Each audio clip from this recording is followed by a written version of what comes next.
Bonjour. Alors, prélude au trône et infos supplémentaires. Donc, la vidéo des trônes a été faite, je crois, c'est avant les fêtes l'an passé, en 2023.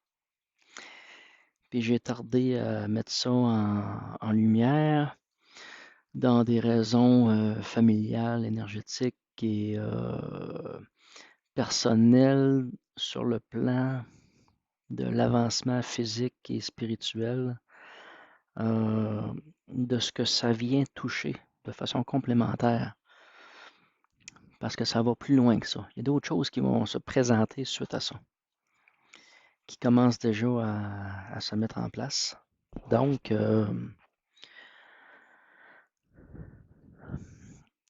l'étude de ce qui a été fait découle d'observations que j'ai faites sur le révélateur lunaire et de l'aspect des trônes, d'un trône relié à la Lune.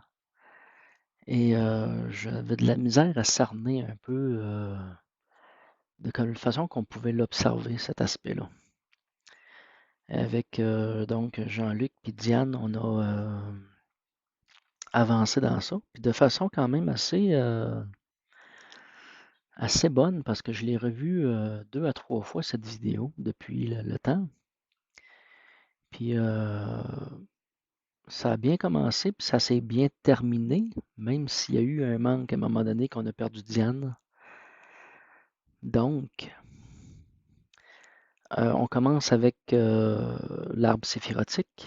Puis il y a une question qui m'est posée sur l'arbre séphirotique, puis je ne suis pas capable trop d'y répondre parce que pour moi, je sais un peu les bases, mais j'en sais pas tant. Alors, suite à ça, j'ai fait un beau petit dessin. J'ai été faire quelques vérifications. Puis je vais vous le montrer, puis vous pèserez sur pause à la limite, là. Fait que là, on voit tout, on voit tout. Fait que ça ressemble à ça. Et ce qu'on voit, c'est, on dit qu'il y a 3 matrices, mais c'est 3 états de conscience différents. Tu as l'état de conscience de la conscience de l'eau, tu as l'état de conscience du feu, puis tu as la conscience qui est, j'ai marqué céleste, parce qu'on l'a dit conscience cérébrale ou, attends un petit peu, j'ai une autre feuille là. On parle d'une conscience crânienne, matrice du crâne, le Golgotha. Donc, pour moi, il y a beaucoup de déformations à l'observation de cet aspect-là au niveau de la déification. Et dans ces états-là, on parle de 3 états de conscience distincts, mais il y a un autre aspect que j'ai marqué en bas qui est le fœtus, qui est plus lié à la mère, mais à l'aspect du corps fœtal qui est comme toujours des corps présents et actifs dans la vie de tous les jours. Et j'ai amené quelques modifications dans cet arbre-là parce que quand on regarde ça, on a un aspect de dualité qui a été placé, alors qu'il n'y a pas de dualité dans cette structure originelle-là. On est plus dans un aspect qui est de l'ordre de l'arc-en-ciel que de la lumière et de l'ombre. C'est vraiment distinct parce qu'on avait placé d'un côté ce qu'on appelle le pilier de la sévérité, qui est pour moi à éliminer, puis le pilier de la miséricorde, qui est pour moi aussi 2 aspects qui viennent saboter l'aspect énergétique qui est sous-jacent. Il y avait aussi dans ce qui appelle aussi la majesté, Od, qui est décrit comme une soumission, que j'ai changé par douceur. Il y a Yesod, qui est la fondation, qui est bonne. Fondation, fondateur, fondamentale. Mais je rajoute à ça tempérance. Donc, tempérance à Yesod, douceur à Od. Il y en a un qui est important de mentionner aussi, c'est Geborg, Geborg qui est force, qui est aussi identifié comme rigueur, mais la force, le mot force est vraiment plus réaliste. Il y a aussi l'aspect Bina qui est déterminé comme l'intelligence, mais le mot discernement est vraiment plus précis. Le mot discernement est vraiment plus correct à l'énergie avec laquelle on est dans l'observation. Il y a aussi l'aspect Keter qui est la couronne, mais qui est pour moi un aspect qui est plus dans la dynamique du cœur aimant ou de la conscience de, de, de l'amour. C'est vraiment le cœur aimant. Et donc, le côté Keter et le côté Malkout sont deux sièges matriciels. Tu as le siège Keter qui est la matrice astrale, puis tu as le siège Malkout du royaume qui est le côté matrice terrestre, qui sont les sièges des fausses matrices et des paradoxes. Et la polarisation dans cet ensemble-là est exogène. Je le ramènerai dans une prochaine vidéo qui va être l'épée arc-en-ciel ou le fléau arc-en-ciel dans le dessin de la balance. Parce que mes observations sur l'épée ont changé. Même si je plaçais un côté noir et un côté blanc, c'est une chose, mais l'épée en soi est différente. La vision de l'épée est différente de ce que je faisais avant. OK. Donc, il y a l'énergie. Ce qu'il y a d'intéressant avec l'arbre séphirotique, c'est ce qu'on appelle le N-soft. Tu as le N, tu as le N-sort, après ça le N-soft ou le N-soft or qui nous dit le rien qui se limite en lumière. Mais je préfère dire simplement pour N-soft en lumière. Donc, c'est une énergie qui va descendre, puis qui est décrite comme qui remplit les sphères en descendant pour descendre jusqu'au pied pour ensuite remonter.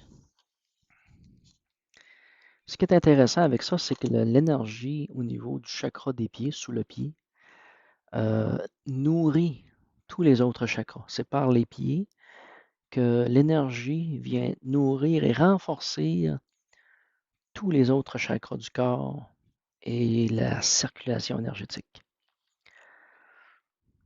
Une autre observation que je faisais, justement, on se rapproche des soins énergétiques, c'est l'aspect que j'avais observé que dans les soins énergétiques, quand on faisait le nettoyage des reins, on avait comme deux sphères extérieures de chaque côté du dos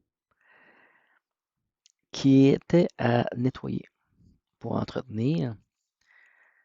Puis j'ai vu à ce moment-là qu'il y en avait aussi chaque côté des épaules, un peu plus bas que les oreilles.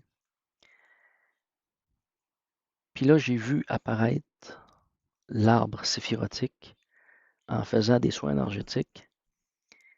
Puis j'ai compris que quand on observe les chakras au niveau du centre avec les rotations, on observe aussi l'arbre séphirotique qui gravite au centre mais autour. Donc le Tiferet, si on peut dire, qui est au centre ici, correspond au nombril. Et tu as aussi le chakra couronne, tu as aussi le chakra fondamentales, si on peut dire, au niveau de la base du périnée. Donc, en tout cas, bon, c'est des points de chakra qui existent déjà au niveau des centres, mais à l'extérieur, ces sphères-là, ils existent aussi. De chaque côté du corps, à proximité, on va les retrouver. Ce qui est intéressant aussi dans la présentation qui nous est faite, c'est que c'est une vue de dos. Donc, ça, j'ai dessiné, je ne sais pas si on l'a vu, là, des sens de rotation, vue de dos.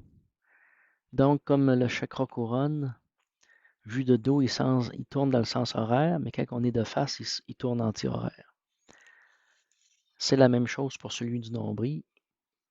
Il est horaire par le dos, puis anti-horaire par en avant. Puis au niveau des pieds, c'est la même chose. Il est horaire en arrière, puis anti-horaire par en avant. Donc, un mouvement de contre-rotation, de mouvement naturel qui se fait, mais qui se fait aussi avec l'arbre séphirotique. C'est comme complémentaire. C'est un peu comme si je vous montrerais, quand je vous montre ce dessin-là, c'est pas un canevas, c'est un modèle maître. Je suis en train de vous montrer un modèle maître sans dire que c'est une prison, mais c'est un patron du corps de l'homme, de la divinité, si on peut dire.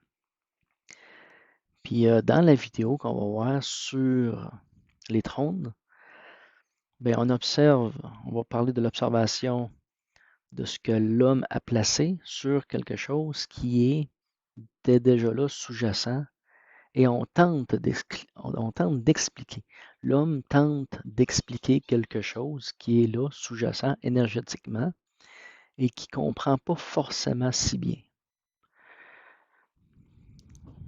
Parce que cet enseignement-là descend, on dit que ça descend de Moïse, que Moïse a vu la silhouette de dos de Dieu, mais c'est un enseignement d'Abraham.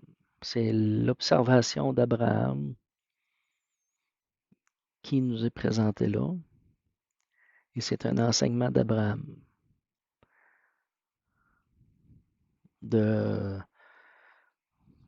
qui est kabbalistique aussi, qui est la Kabbale,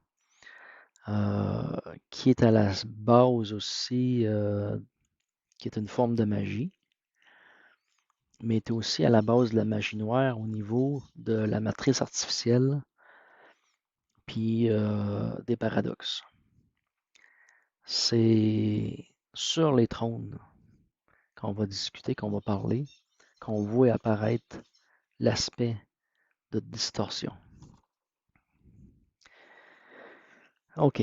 En passant, les informations que je présente là, j'ai eu ça de Suzanne Renardat. Puis il y a d'autres présentations aussi qui est faite par la Kabbale aussi, sur la Kabbale ou l'arbre séphirotique. Puis il y a une autre chose que j'ai trouvé intéressante que je ne parlerai pas tellement pour l'instant, mais qui viennent dans la dimension de ce que j'ai déjà parlé avant dans le corps du temps, qui était, si on peut dire, l'arbre monde, comme ça, que le bassin versant originel vont avoir des noms dans l'arbre séphirotique. On va avoir l'Euphrate, on va avoir le Ridéquiwiel, on va avoir le Quiron, puis le Pichon, qui sont des affluents pour les corps énergétiques reliés ici au chakra des fondations.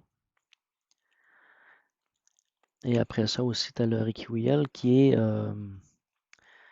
ce qu'on va dire voir les cieux ou la vision des prophètes. C'est donc la ligne, c'est comme un chemin direct à la vision céleste. Et tu as d'autres aspects, si on peut dire, qui sont directement connectés avec les différents corps de l'arbre séphirotique. Mais ça va devenir un sujet d'étude plus poussé dans un autre temps. Alors, ça, c'est un autre aspect de l'arbre séphirotique très, très intéressant, mais qui n'apparaissent pas dans la vidéo par contre. On a donc la matrice terrestre, matrice astrale, la fausse matrice qui vient siéger dans ces trônes-là. Il y a un aspect aussi qui est mentionné, c'est le scapulaire. Le scapulaire, c'est un vêtement, c'est comme deux bandes de tissu qui sont un symbole d'une alliance ou d'une correspondance avec les mondes célestes, comme un enseignement qui a été reçu, puis qui est porté de façon vestimentaire, ce qu'on appelle un scapulaire. Puis dans la présentation, on présente l'aspect de l'arbre séphirotique comme un scapulaire, comme un vêtement, qui est une représentation de ce qui est sous-jacent.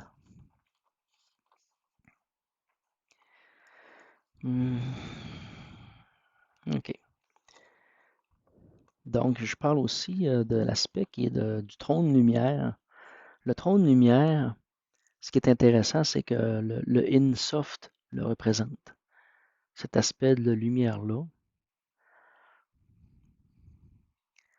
Puis ça, c'est une découverte que j'ai faite là, en faisant mon espèce de petite recherche complémentaire. Là. Et quelque chose qu'on ne voit pas avec l'arbre séphirotique, c'est l'aspect lunaire ou l'aspect des constellations, l'aspect céleste, qui n'est pas amené. Puis dans cet aspect-là, ben, il apparaît. Il apparaît aussi l'aspect qui est plus dans le rôle premier de la Lune au niveau de la conscience ou de la conscience qui est que la Lune est une extension solaire, qui est quelque chose de normal, naturel et une nécessité au bon fonctionnement de la conscience.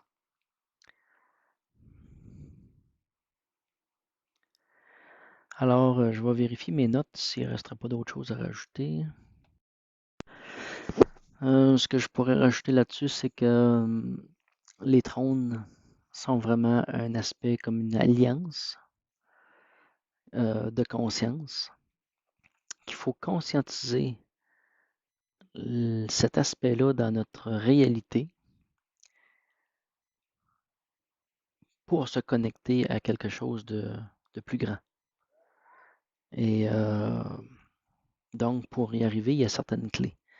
Puis dans cette vidéo-là, donc, on est capable de voir et de recevoir par cette présentation-là certaines clés à ce que je pourrais appeler la nudité ou la vérité de quelque chose entre un scapulaire et une nudité, une vérité.